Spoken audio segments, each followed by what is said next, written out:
अस्सलाम वालेकुम जियो पाकिस्तान। हमने जी इससे पहले बिजली की लोड शेडिंग पे भी शो किया, उसके साथ हमने गैस की लोड शेडिंग की बात की थी, लेकिन कुछ मसाइल ऐसे होते हैं जिनको छोड़ा नहीं जा सकता और ना ही हम छोड़ेंगे। लेकिन इससे पहले कि हम आगे चलें, हम आपको सबसे पहले ये बताना चाहते हैं कि हमने आज से इस प्रोग्राम में एक नई रीड डालने की कोशिश की, और वो ये है कि हम हर रोज़ आपको हर हफ्ते आपको एक सवाल दिया करेंगे और हफ्ते के पूरा दिन आपके पास होगा उस सवाल का जवाब तलाश करने के लिए और हमें भेजने के लिए, और इतवार की सुबह हम आपको उसका जवाब बताएंगे। तो आज का हमारा सवाल जो है वो ये है, बहुत आसान सा सवाल है कि जावेद मियांदाद ने अपनी पहली सेंचुरी किस सन में बनाई थी?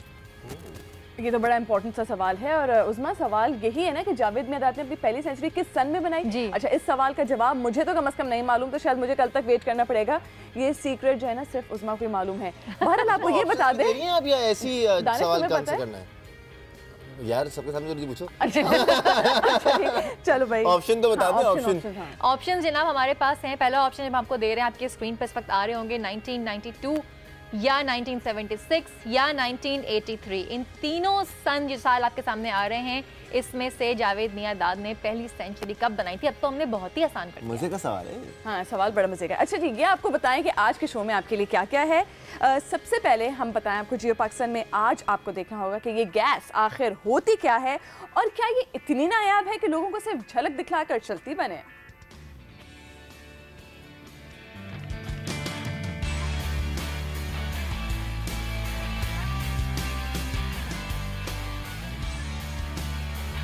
जब गैस आए तो भी आवाम की जान ही जाए।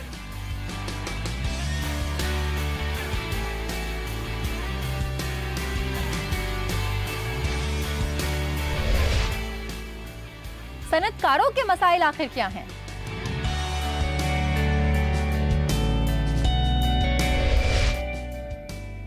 फर्रुख सलीम के पास इस मसले का क्या हल है?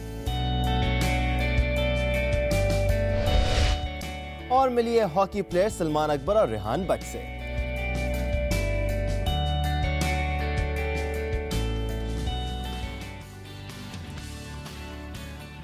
जी, हॉकी प्लेयर्स को लेके आई एम वेरी एक्साइटेड, क्योंकि जाहिर है हमारा कौमी खेल है, इसको अभी तक वो पजीराई नहीं मिल सकी, उस तरह से ये खेल डेवलप नहीं हो सका पाकिस्तान में जिस तरह शायद इसको होना चाहिए था। लेकिन इन दोनों प्लेयर्स से शायद हम ये बात जान सकें कि क्या वजूहात हैं जिसकी वजह से हॉकी को वो इंपॉर्टेंस अब तक हासिल नहीं हो सकी। वैसे हॉकी प्लेयर से हॉकी के बारे में, हॉकी के तनाज़ात से मुतालिक बहुत से लोग बातें करते हैं। हमारी हमेशा की तरह कोशिश रहेगी कि इनकी पर्सनल लाइफ के बारे में जानने की कोशिश करें। हमें बहुत शौक है लोगों की पर्सनल लाइफ के बारे में बात करने। और वैसे फेसबुक पे मैसेजेस भी आना शुरू हो गए हैं, उन लोगों से जो सवालात आप लोग करना चाहते हैं वो जरूर हमें भेजिए, फेसबुक पे आप मैसेज कर सकते हैं। अच्छा, मजे की बात है, हमारा प्रोग्राम अभी शुरू होता नहीं है और आपके मैसेजेस SMS की सूरत में, ईमेल्स की सूरत में और फेसबुक पर आने शुरू हो जाते हैं। हमें बड़ी खुशी होती है कि आप लोग हमें हमारे इतने करीब हो चुके हैं, एक फैमिली की तरह बन चुके हैं और हर हफ्ते जो है हम आपसे बातचीत कर रहे होते हैं।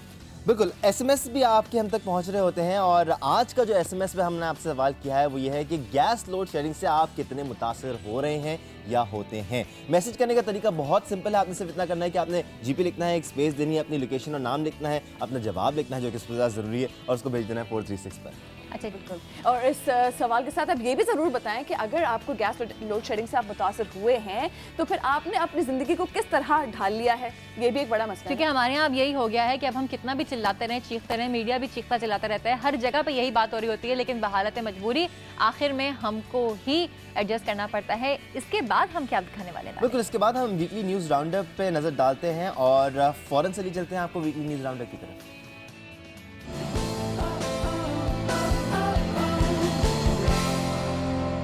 एक इंतहाई अफसोसनाक वाक़या पिछले हफ्ते देखने में आया और वो ये था कि पंजाब इंस्टीट्यूट ऑफ कार्डियोलॉजी में सरकारी तौर पर मिलने वाली मुफ्त दवाई के रिएक्शन से 100 से ज़ायद अफराद अपनी जानों से हाथ धो बैठे। इन अफराद को जिस्म के मुख्तलिफ हिस्सों से खून बहने की अलामत में अस्पताल में दाखिल कराया गया। मामले की तहकीकात FIA के अलावा पुलिस ने भी शुरू कर दी है, जबकि लाहौर हाई कोर्ट में एक रिट दायर की गई है जिसमें कहा गया है कि जिम्मेदारों के खिलाफ कत्ल का मुकदमा दर्ज किया जाए। मंसूर एजाज का पाकिस्तान आने से इनकार भी पूरा हफ्ता ही डिस्कस होता रहा। रहमान मलिक की कमीशन को यकीन दहानी के बाद कि मंसूर एजाज की कमीशन के सामने पेश होने और उन्हें बाहिफाजत बैरून मुल्क रवाना करने के लिए फुल प्रूफ सिक्योरिटी फराहम की जाएगी और उनका नाम भी एग्जिट कंट्रोल लिस्ट यानी कि ECL में नहीं डाला जाएगा।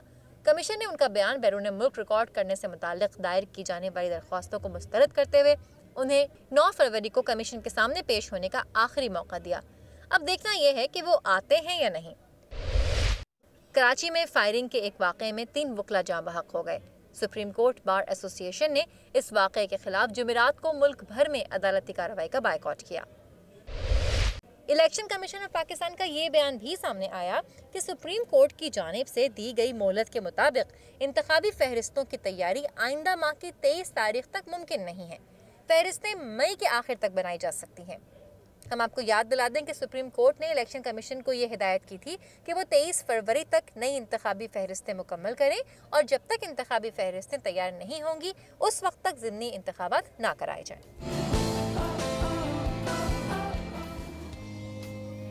अच्छा जी, और इसके साथ साथ पिछले हफ्ते हमने कुछ जलसे भी होते हुए देखे, बड़ी गहमा गहमी रही। लेकिन इससे पहले कि हम अपने प्रोग्राम में आगे बढ़ें, हम आपको बताते हैं कि हम आगे आपको क्या दिखाने वाले हैं। हाँ बिल्कुल, शर्मीन उबैद चुनॉय की जो दस्तावेजी फिल्म है उसको ऑस्कर्स के लिए नामजद किया गया है और यकीनन ये बहुत ही फ़ख्र की बात है पाकिस्तान के लिए। कोई भी जो मूवी मेकर होता है उसका ये ख्वाब होता है कि उसको ऑस्कर्स के लिए नॉमिनेट किया जाए और शर्मीन उबैद चुनॉय को नॉमिनेट किया गया है। ये यकीनन ये नॉमिनेशन बहुत से लोगों के लिए दरवाज़ा खोलेगी। कम से कम बिलीव का जो एक आंसर होता है ना वो ज़रूर क्रिएट करेगी। पाकिस्तानी भी अब ये सोच सकेंगे कि वो भी ऑस्कर के लिए नॉमिनेट हो सकते हैं। और दस्तावेजी फिल्मों के बाद ही हम आगे स्टेप लेते हैं और प्रॉपर सिनेमा की तरफ आते हैं, तो शायद ये अच्छा ही सिग्नल है आने वाले दिनों के लिए। बिल्कुल, नादिया फैसल ने मुलाकात की है जी शर्मीन उबैद चुनॉय से। उनकी कुछ डॉक्यूमेंट्री झलकियां भी आपको दिखाते हैं और उनकी बातें भी आपको सुनाते हैं।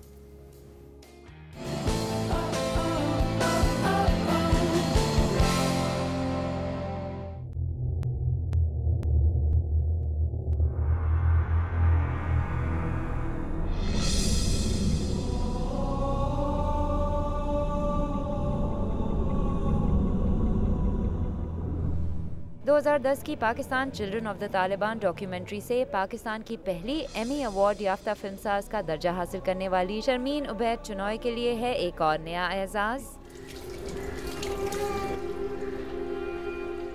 बहुत खुशी हुई है कि ये बिलीफ जो मैं सारा रखती हूँ कि आप जब भी मेहनत करते हैं और अच्छा काम आगे बढ़ाते हैं तो कभी ना कभी इंटरनेशनल लेवल पर अप्रिशिएट किया जाएगा।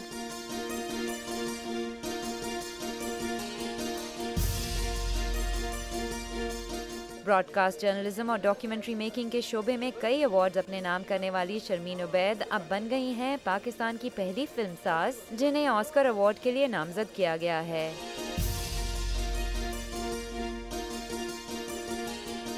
ये एक स्टोरी है एक होप की, उम्मीद की कि इस मुल्क में हम अपने प्रॉब्लम सॉल्व कर सकते हैं जितने भी बड़े हों। फिल्म सेविंग फेस को कलील दौरानिये की दस्तावेजी फिल्मों के ज़िमरे में नामजद किया गया है, जिसे कराची से ताल्लुक़ रखने वाली शर्मीन उबैद ने फिल्म हिदायतकार डैनियल यंग के साथ मिलकर तैयार किया है। इंशाल्लाह एक टाइम आएगा यहाँ पाकिस्तान में कि यहाँ बहुत सारे डॉक्यूमेंट्री फिल्म मेकर्स होंगे और मेरी ये उम्मीद है कि हमारे सिनेमाज भी डॉक्यूमेंट्री फिल्म्स प्ले करेंगे। इनफैक्ट सेविंग फेस जो मेरी फिल्म नॉमिनेट हुई है वो मैं पाकिस्तान लाऊंगी इंशाल्लाह अप्रैल में।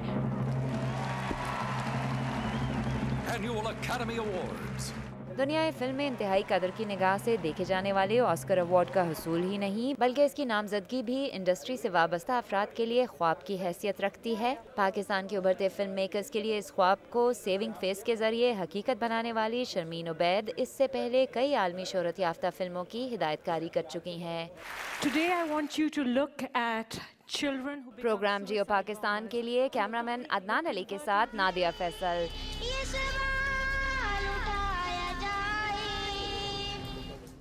Thank you.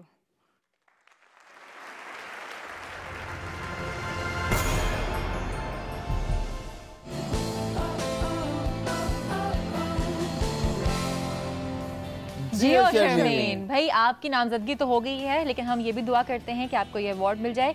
हम आगे बढ़ते हैं लेकिन उससे पहले हम एक ब्रेक लेंगे। ब्रेक के बाद हम आपको दोबारा ज्वाइन करेंगे। जियो पाकिस्तान।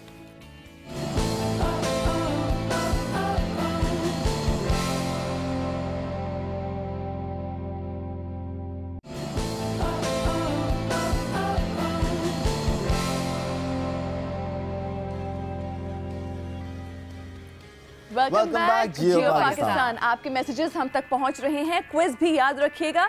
अब बढ़ते हैं अपने टॉपिक की जानिब। यह हकीकत शायद बहुत कम लोगों को मालूम है कि गुज़िश्ता सदी की 5वीं दहाई में जब गैस के तकसीम के लिए पाकिस्तान में पाइपलाइन बिछाई गई थी उस वक्त अलास्का पाइपलाइन के बाद दुनिया की सबसे तवील पाइपलाइन थी और आज भी पाकिस्तान का शुमार उन चंद मुल्कों में होता है जहां कुदरती गैस किचन्स में जाती है पाइपलाइनों के जरिए ही।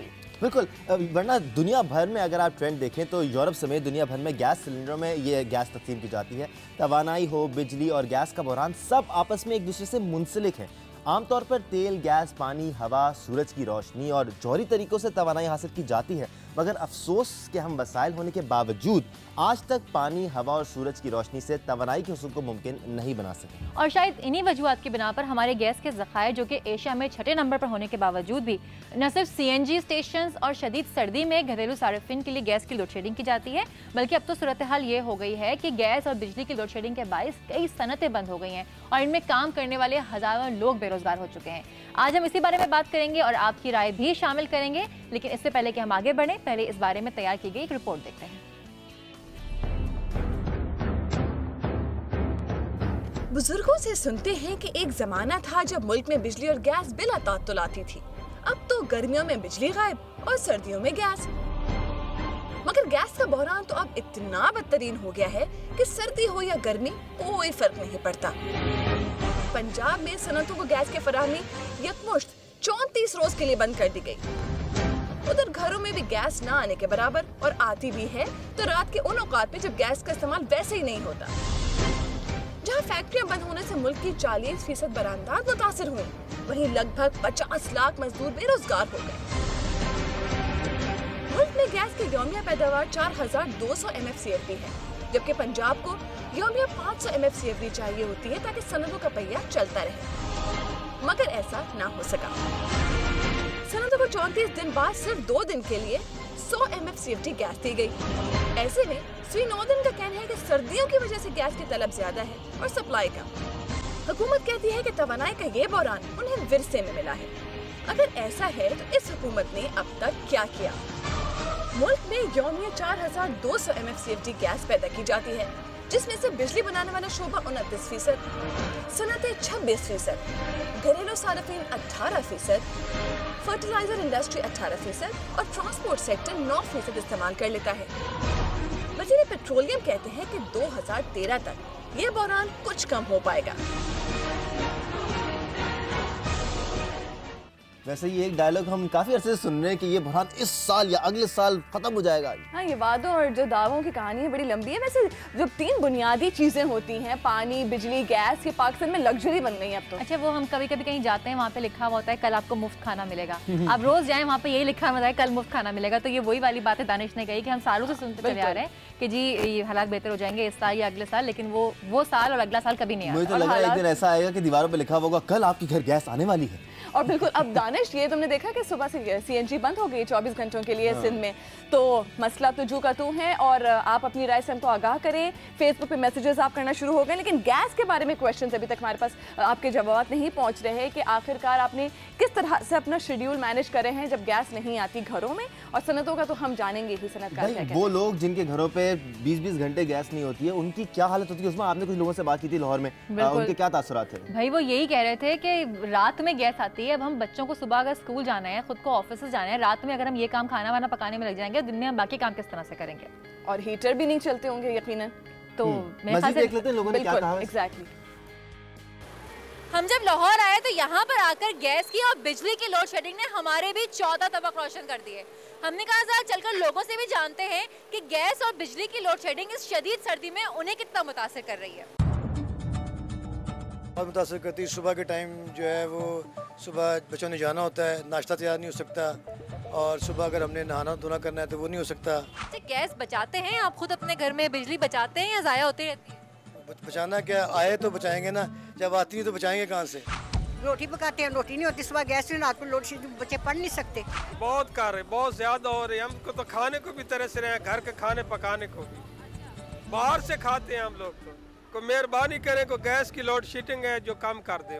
बिजली और गैस की लोड शेडिंग किस तरह से आप घर में कैसे मैनेज करते हैं? बस बाजार से मंगवाते हैं और बाजार से खाते हैं। ये तो सदर साहब की गैस और बिजली काटे तो फिर ही इनको एहसास होगा। कितनी देर के लिए होती है गैस? 1 बजे से लेके सुबह 6 बजे तक होती है जी। रात बाकी पूरा दिन होती ही नहीं है, बिल्कुल हल्की से भी नहीं आती। रात में 1 बजे हम खाना पकाए तो मर जाएंगे भूखे। बहुत परेशान है। अल्लाह ताला उन्हें हिदायत दे। ज़ाहिरा कुछ कह तो नहीं ना सकते, बदुआ भी नहीं दे सकते। जितने हैं उतने ही आ रहे हैं, बिलों में कोई कमी नहीं हुई। ज़्यादा आ रहे हैं, हाई आ रहे हैं।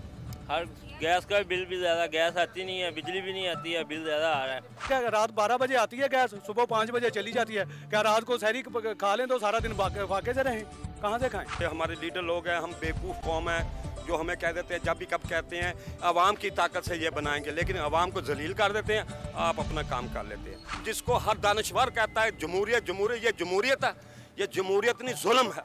उनके पेट में दर्द होगा तो उनको एहसास होगा ना कि पेट का दर्द क्या होता है। उनकी लोड शेडिंग नहीं होती, उन्हें क्या पता कि लोड शेडिंग क्या होती है। सबका एक ही कहना है कि अगर हुक्मरानों को गैस और बिजली मुनासिब तरीके से मिल रही है तो अवाम को भी मिलनी चाहिए। हुक्मरानों को और हुकूमत को ऐसे इंतजामात करने चाहिए कि अवाम का भला हो सके और अवाम इस वक्त जिस कर्ब से गुजर रही है उससे निजात मिल सके। भाई आपका गुस्सा बिल्कुल बजा है, क्योंकि जब सिर्फ 1 बजे से लेकर सुबह के 6 बजे तक गैस आ रही हो तो इतना गुस्सा तो आएगा। और कोई ये मंतक समझाए कि रात के औकात में गैस का क्या काम, जब गैस में कोई इंसान काम कर ही ना सके घर में। बहरहाल आप हमें अपनी राय से आगाह कर रहे हैं। काफ़ी मैसेजेस हमें फेसबुक पे आ चुके हैं। प्रिंस सुफियान, कमर जमान, अल्ताफ़ हुसैन, उरूज, फातिमा, मुबशर कातिया, मालिक कमाल, बहुत सारे मैसेजेस आए हैं। और आप हमें ये ज़रूर बताएं कि आप किस तरह से अपना रूटीन मैनेज करते हैं जब गैस की लोड शेडिंग होती है। स्पेशली बिजली की तो शायद अब आवाम को आदत भी होती जा रही है इससे। भाई इसके साथ साथ आसिफ फरीद ने हमें मैसेज किया है, शेख मोहसिन अली ने हमें मैसेज किया है, मोहम्मद शफीक ने मैसेज किया है, हिना अब्दुल गफूर ने मैसेज किया। बड़े मजे के मैसेज करती हैं, कहती मेरे 2 हफ्ते की छुट्टियां शुरू हो गई हैं और मैं अपनी छुट्टियों का आगाज़ आप लोगों के शो से करी। वाह क्या बात है आपकी। अच्छा, एक और बहुत मज़े की बात हुई, जब हम वहाँ पे लोगों से बात कर रहे थे तो लोगों ने ये बात भी कही कि उनका जब हुक्काम बाला, मैं नाम नहीं लूँगी, उन्होंने स्पेसिफिक नाम लिए थे, वहाँ गए तो वहाँ पे जाके देखते हैं कि जी उनके लॉन्स में हीटर्स रखे हुए हैं और पूरा दिन शाम वो बाहर लॉन में बैठते हैं और हीटर्स ऑन होते हैं और आवाम को खाना पकाने तक के लिए गैस मैसर नहीं आती। और इतनी शदीद सर्दी में हमने वहाँ देखा था सर्दी का क्या हाल था। अगर वहाँ पे गैस नहीं हो, वहाँ पे बिजली नहीं हो तो वो तो बेचारे किस हाल बेवाज़ ज़िंदगी गुजार रहे हैं, ये ज़रा सोचना चाहिए लोगों को। बिल्कुल, ये एक बहुत वैलिड पॉइंट है उस्मा, क्योंकि हम जहाँ भी लाहौर में बाहर गए, आउटडोर भी हर जगह गैस हीटर्स लगे हुए होते हैं, बहुत कम जगह इलेक्ट्रिकल हीटर्स होते हैं। और ये मसला पंजाब में नहीं बल्कि दूसरे सूबों में भी फैल गया। बिल्कुल, हम कराची में देख रहे हैं, कराची में भी हालांकि यहाँ इतनी सर्दी नहीं होती, उसके बावजूद कई जगहों पे हमने देखा कि गैस की लोड शेडिंग। सर मरियम ने बताया कि 9 बजे से सीएनजी भी बंद कर दी गई है। हालांकि कहा जाए तो पाकिस्तान में टोटल कंजम्पशन जो है गैस का, उसमें सीएनजी का कंजम्पशन 10 to 15%। अच्छा, ऐसा भी नहीं है कि पाकिस्तान में गैस की कमी है, पाकिस्तान में गैस की भी कोई कमी नहीं है। हम ज़खायर दरियाफ्त नहीं कर पा रहे और जो दरियाफ्त शुदा ज़खायर हैं हमारे पास, उनको मेनटेन नहीं कर पाते। ये एक सबसे बड़ा मसला है। सनतकारों से जब बात करते हैं तो वो ये शिकायत करते नजर आते हैं कि आवाम बहुत ज़्यादा हीटर इस्तेमाल कर रही है, तो ये आवाम पर हर चीज़ का बोझ डाल देना ये थोड़ी ठीक बात नहीं है। ठीक है, ज़्यादा से ज़्यादा आप लोगों की कॉल्स हमने शामिल करनी है। आज नजफ ने कॉल किया, मैं राजनपुर से, उनकी आवाज़ शामिल करते हैं। अस्सलाम वालेकुम नजफ, जियो पाकिस्तान। वालेकुम सलाम, जियो पाकिस्तान। भाई कैसे हैं नजफ, कितने परेशान हैं गैस की लोड शेडिंग की वजह से? यहाँ पे इलाके में गैस नहीं है, पाइपलाइन बिछी है मगर लाइन नहीं मिल रहा बिजली गैस की। ठीक है, तो नजफ फिर क्या करते हैं आप लोग जब गैस नहीं होती? जी जी, जब गैस नहीं होती तो फिर किस तरह से मामूलात ज़िंदगी आप लोग कैरी ऑन करते हैं? कैसे करते हैं? यहाँ पे तो लकड़ी भी नहीं मिले, 300 रुपए की मन मिल रहा है। ओहो, लकड़ी भी महंगी हो जाती है ना। बहुत शुक्रिया नजफ, आपने हमें अपनी प्रॉब्लम से आगाह किया। नजफ ने तो बिल्कुल सही बात की कि जहाँ पे गैस नहीं है वहाँ लकड़ी भी डबल प्राइसेस पे मिलती है, जिसकी वजह से लोगों की मुश्किलात जो है वो डबल हो गई हैं। किसी किसी जगह पे कोयला जो है 100 रुपए किलो तक पहुँचा हुआ है। खैर, हम इस गुफ्तगू को और आगे बढ़ाएंगे। बड़ी अफसोसनाक बात है वैसे ही। खैर, 1-2 कमेंट्स आ रहे थे, एक ब्रेक ले लेते हैं, उसके बाद वापस आके मजीद बातें आगे करेंगे और बहुत सी तल्ख बातें भी हमने करनी है, तो हमारे साथ रहें। जियो पाकिस्तान।